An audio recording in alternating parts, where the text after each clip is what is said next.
For the first time in history, the President of the United States has threatened to treat Canada not as a friendly neighbor, but as an economic adversary. This isn't a mere political gesture or an exaggeration. It's the beginning of a trade war that could drastically reshape North America. On January 24, 2026, Donald Trump issued a stark warning that sent ripples through global markets. He clearly stated that if Canada finalizes its trade deal with China, the United States will impose a 100% tariff on all imports from Canada. This would effectively double the cost of every product crossing the border. We're facing a potential decoupling of two of the world's most intertwined economies, and this could be the spark that ignites the fire. The trade war was triggered by a significant move made by Canada's new Prime Minister, Mark Carney, just days before Trump's threat. On January 16th, Carney signed a preliminary agreement with China that directly undermines U.S. interests. The deal lowers tariffs on Chinese electric vehicles entering Canada, while China agrees to lift tariffs on $4 billion worth of Canadian agricultural products. This deal raised alarms in Washington, as the United States sees it as a violation of the USMCA. The Trump administration believes Canada is attempting to act as a loophole for Chinese goods to bypass U.S. tariffs.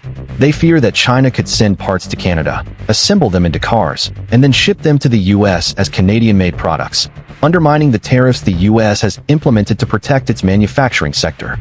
In response, Trump didn't just issue a warning. He made it clear that if Canada proceeds with this deal, they would face severe consequences. The proposed 100% tariff would decimate Canada's export market in less than a month. Canada sends 75% of its exports to the U.S., so if that trade were to stop, the Canadian economy would face a major collapse.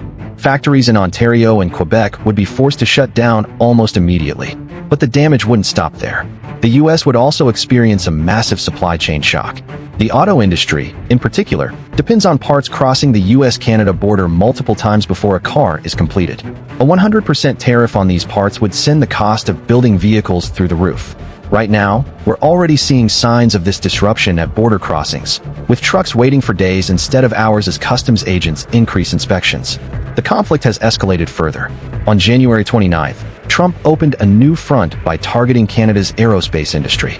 He threatened to impose a 50% tariff on all Canadian-made aircraft and to ban bombardier jets from U.S. airspace.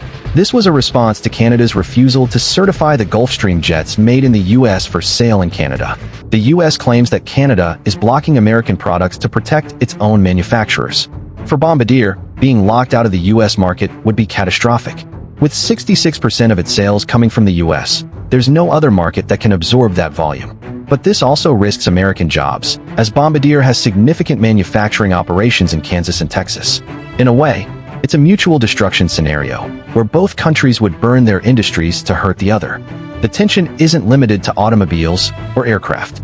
It has now reached the energy sector, which could have devastating consequences for the northeastern United States. The Canadian provinces of Ontario and Quebec have threatened to restrict hydropower exports to the U.S. if tariffs are imposed. The U.S. is heavily dependent on Canadian hydropower to maintain its electricity supply during the winter months. If this threat becomes reality, electricity prices in New York and New England could skyrocket, leading to potential rolling blackouts. Canada's control over this vital energy source gives it some leverage, but using it could be economic suicide. The U.S. could respond militarily if the situation escalates.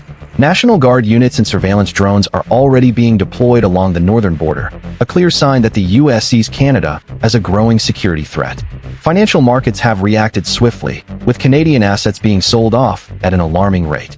The Canadian dollar has dropped to 60 cents against the U.S. dollar, the lowest it's been in decades. This dramatic fall in value means that for Americans, a trip to Canada is now 30% cheaper. But for Canadians, it's a nightmare. Everything they import from the U.S. has become 30% more expensive overnight. This import inflation is already crushing the Canadian middle class, forcing people to pay more for essentials like food, technology, and energy. Canada is trapped. If they raise interest rates to save the currency, they risk collapsing their housing market. But if they let the dollar continue to fall, they could face hyperinflation. This currency crisis is spilling into the real estate market, particularly in markets like Miami and Phoenix, where Canadian buyers have been the largest foreign investors.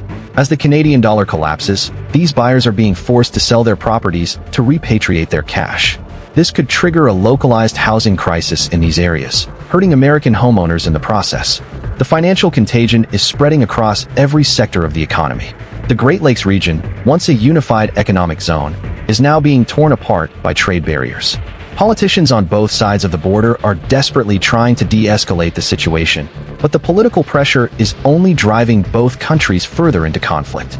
Trump can't afford to appear weak on trade, and Carney can't afford to back down to U.S. demands. The result is a deadlock that could have catastrophic consequences for both nations. We are witnessing the end of the post-war economic order. The once cooperative relationship between the U.S. and Canada is now deteriorating, replaced by a cold, transactional dynamic. The U.S. is retreating into a fortress of protectionism, demanding loyalty from its neighbors or total economic separation.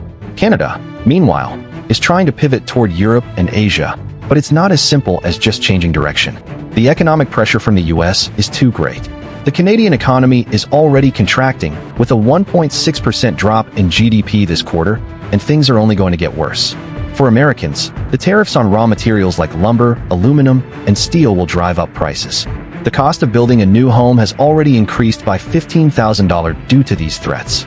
The aluminum and steel tariffs are back in place, which means every construction project, car, and appliance made in the U.S. will cost more to produce. This is the price of protectionism, protecting one industry at the expense of the rest. The Federal Reserve is watching this closely, as the trade war puts a floor under U.S. interest rates.